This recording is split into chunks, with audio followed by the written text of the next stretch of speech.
Good morning, everyone, and welcome to the Monday morning edition of the Moose Minute Project here on the 16th of June. Already through the middle of the month. Unreal how fast things are going. So welcome to the Moose Minute Project, titled It's a Little Bit Soggy. Yes, this morning it is soggy, and since yesterday, just over an inch of rain. More heavy rain just now came through. Was going to walk into the office, but I'm going to wait it out because it's raining pretty hard. And I'm pretty sweet, so I may melt. And so I will stay out here in the truck for one more minute. But welcome to the Moose Minute Project. So over the weekend, we saw that a couple of Democrats were shot and killed. A couple were wounded in an attack. People are saying you can't say it's already politically motivated. But it can, because the manifesto was found, and the manifesto laid it out pretty well. Anti-abortion, Republican guy, and yeah. However, he has been apprehended, found on trail camera. I always find that interesting, that there's so many people out there with trail cameras now on their properties and everywhere else, and you can't see them. But yeah, was found on trail camera. So that's pretty wild. And then apprehended, and no major video of fighting or anything like that. Looks like they caught him and he went peacefully. Thank you very much. And thank you to our law enforcement for what they do. So he has been detained. We'll see what happens with the rest of that story. My problem I'm having is when I see all the protests that take place and the comments that follow, such as, if you need a job, we're hiring, or a bunch of losers don't have work, they don't have time, obviously they're unemployed bums that are protesting. If something means a lot to you, and there is a motivation behind it, do you ever think that those people probably took vacation days or took time off work to go stand up for what they believe in? Or do you just naturally assume, because they're not following the new leader, and this is right order, but it's mostly now with left. If you're arguing with the right side right now, you're considered dumb. And then if you go protest, you're considered dumb and unemployed and lazy, and you have nothing better to do. That's interesting. But yet if the Proud Boys or any of those go somewhere, they're doing the right thing, and they're busy working, so they must be doing something different. It always amazes me that nobody sits back and uses common sense to think through things. That they naturally assume things. Kind of like when people mentioned how the senator got treated for going into Naomi's press conference or her interview, whatever it was. Oh, it's just a Democratic senator. He deserved what he got. When you have identified yourself and you have done things, I wasn't there, so I can't say he deserved what he got or he didn't. And if you're going off of a video clip, you have far idea from what the story was. However, if that would have been somebody from the right side that got treated that way, there would have been hell to pay. Pretty sure. That's how things are wired right now. So, how is the right feeling right now that Trump now said that he's going, Mr. Trump? He is president. He does deserve that respect. He was voted in, so he does do that part of it that he does.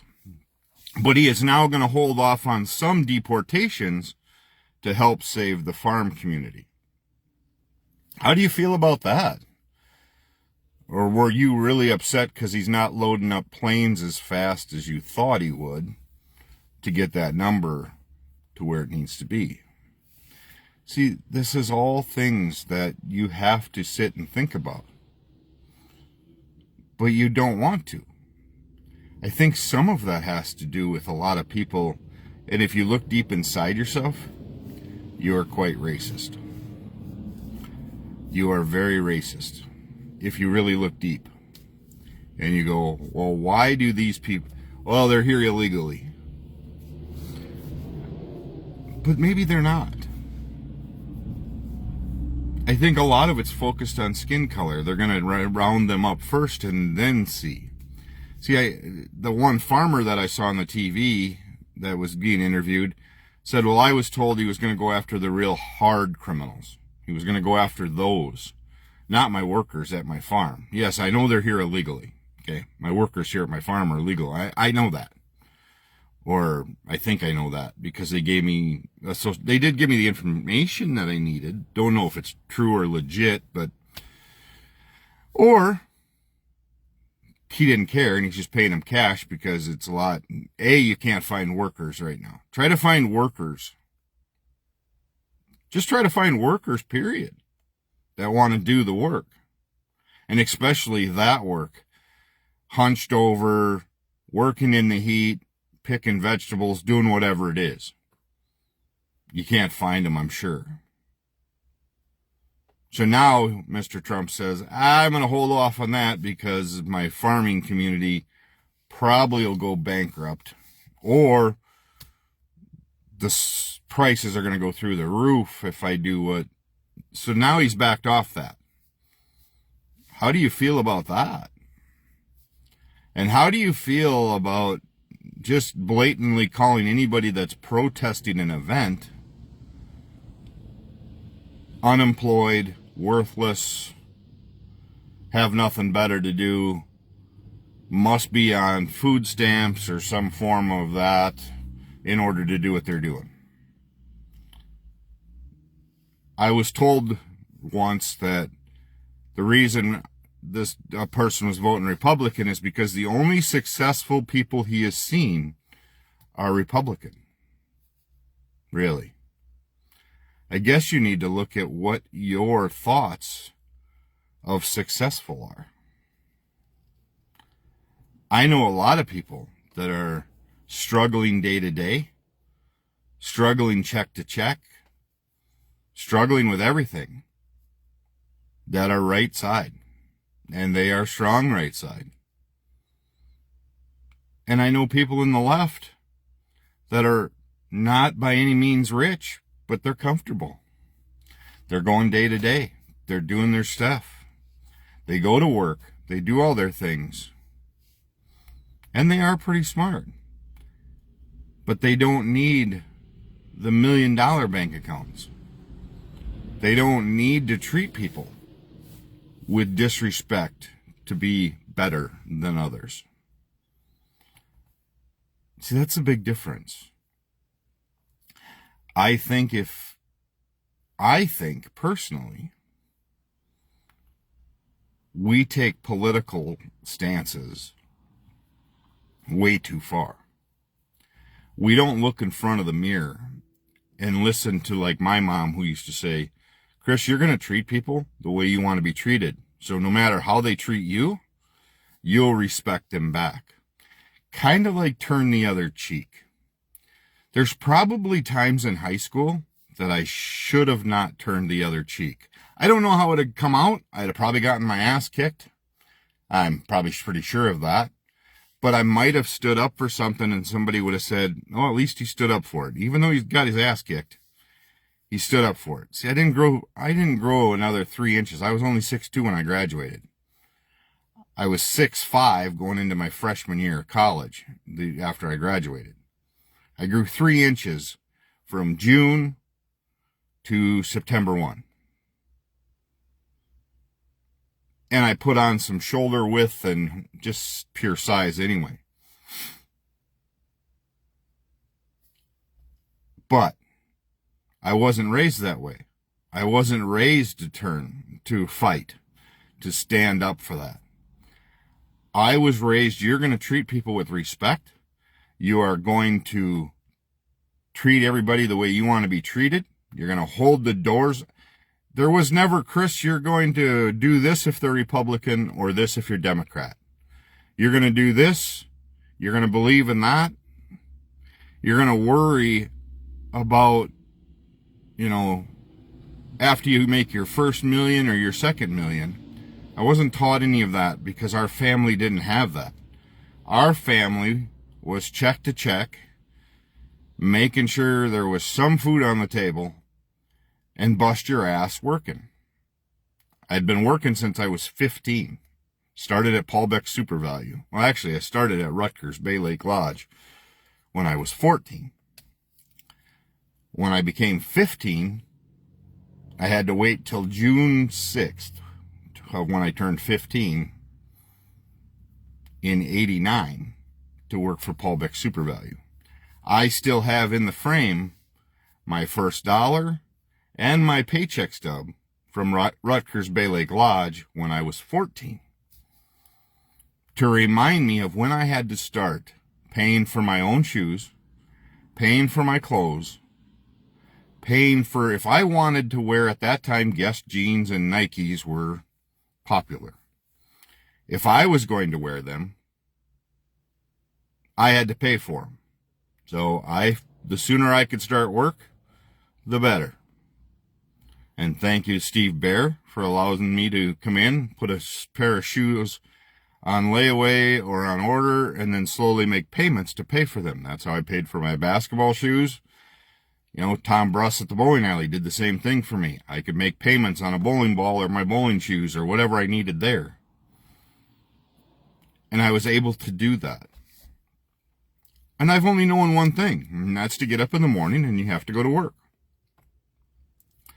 But if I felt like I wanted to go to a protest, I don't like 50 to 60,000 people. I'm not that kind of guy to be around.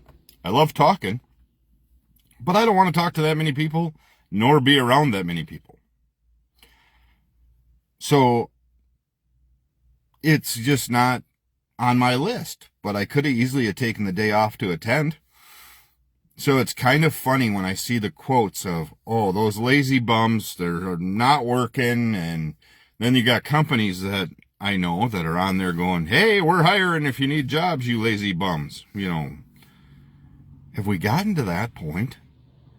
Have we gotten to the point, lack of concern and compassion because of where somebody stands? Your life can be over any minute. We are not promised tomorrow. So how are you going to make a difference? How are you going to make your life, what you have left, the best it can be, and your influence on people? How can you be that person? How can you make a difference in people's lives around you? Do you have things that you go, gosh, I shouldn't have done that? But if I talk to people about what I did, maybe I can help somebody not do that, not make those decisions. Cletus T. Judd, if you've ever heard of his music, he does a lot of funny remakes of tunes and country music. He has started, because he was an addict. I never knew that. I never knew how bad his addiction was. He has now started a podcast talking to people that are recovering from addictions. And that is going to help people that are addicted that go, I'm never going to get out of this cycle. Yeah, you will. If you can work on it and you want to make those decisions, it's not guaranteed. But there's ways to get out through it. When I was smoking back when I was 21, 22, up until I met my ex-wife, and then we had Isaac. I had Isaac in 2000. I made the decision to quit smoking. But in order to quit smoking, I also had to quit drinking, because if I drank a beer, I had to have a cigarette to go with it. Usually is how it worked. Sometimes you have to quit what you really like to do to get over one particular bad habit. You know, I said it in my Father's Day one on Friday, on my post on Saturday for my dad, for yesterday. My dad and I had ups and downs. There is no doubt about it. My dad and I didn't see eye to eye for years. There's a lot of regret from me. My mom did not play a role in that.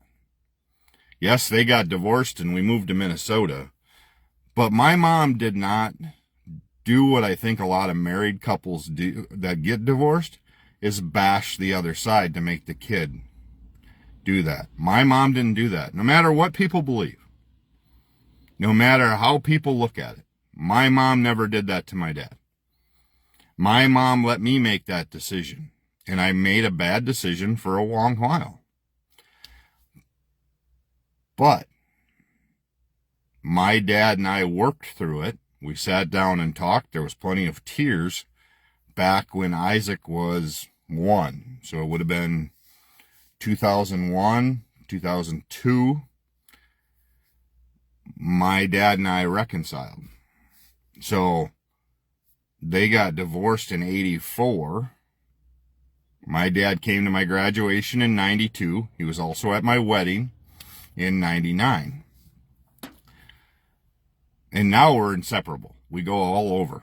We do a lot of things, fishing trips, whatever it may be. And Kevin, I'm proud of you for battling what you are. So you are doing very well. And for what you're going through, I'm not sure how I'd interact. With what you're doing, I am truly humbled by how you are handling what you're going through. But my dad and I went back and forth. And yesterday we celebrated Father's Day. We went and had lunch together. My dad and I are through thick and thin, and there is no doubt when we are together, and my son comes along as well, the three of us are definitely Gerber men. There is no doubt about it. So I am truly humbled by that. And I was raised by the strong stance that he's your dad no matter what. And yes, I had 15, 16, 17. I was probably the typical teenage kid. Full of, it wasn't, it just at the point I walked away not sure what to do.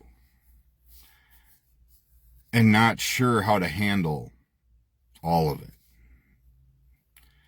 I am glad at the time now that we did what we did and we got through it. I'm truly blessed that neither one of us lost, ended up losing our lives or whatever it may be, to where we didn't get to reconcile. So that's where the Moose Minute is today. Just, can we take time to look in the mirror at yourself? Take time to look in a mirror at yourself and ask yourself, am I treating people the way they should be treated? Have I walked away from those that are bringing me down or making me be somebody I don't want to be? And are there people in my life that deserve a second chance? Ask those 3 questions today. See what your answers get back. But are we, or do we have, the last one is do I think because somebody disagrees with me, they are totally wrong? Or maybe they have a point and I should look at it. So there's your go. That's your questions to ask yourself. Am I who I am? And am I doing it right and treating those around me right? Is there anybody in my life that deserves a second chance? Can I do better? And then most of all, maybe that person that is disagreeing with me has a point, so I should listen. Hope you all have a great day today. I hope sometimes that this message is somewhat on page with people. I hope some people agree. So, I don't mind if you disagree. You can tell me that in the comments too. Hey, Chris, you know what? You're crazy. It ain't going to change. That's okay. I'm pretty stubborn. I was in retail sales for 20 years. My wife told me no 3 times to marrying me. No is okay. Now don't take that out of context, please. But I did ask her to marry me. We stayed together dating, and we were dating, but she did say, nah, I'm not going to marry you. No, I don't want to do that. Not yet.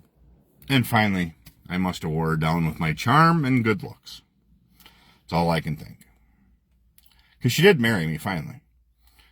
So don't take it's no doesn't mean, if you're in retail sales, you hear no a lot. It just happens. It's when you can get that no to turn into a yes when they buy things, when you feel you got your victory. And especially with very tough customers. And my wife was a tough customer. That's how we met. I sold her a 4-wheeler before I was divorced. And I was happily married at that time. However, things changed a year later when she needed another 4-wheeler. I was divorced by then. And I had not talked to my current wife up until that point, when she came back in and she noticed everything had changed. So take time to evaluate yourself. Make sure you're on the right path. And I will talk to you tomorrow morning. Have a great day. And as always, take time to bless somebody's day today. And thank you for listening to the Moose Minute Project. If you liked this video, I have 240 plus on YouTube on the other side of my channel. Under the Moose Minute Project, if you search that, you will find 240 other videos that I have done for going on almost a year now. I don't do them on weekends. So yeah, no, I've been doing these for a while and I love doing it. Have a great day. And again, take time to bless somebody's day today.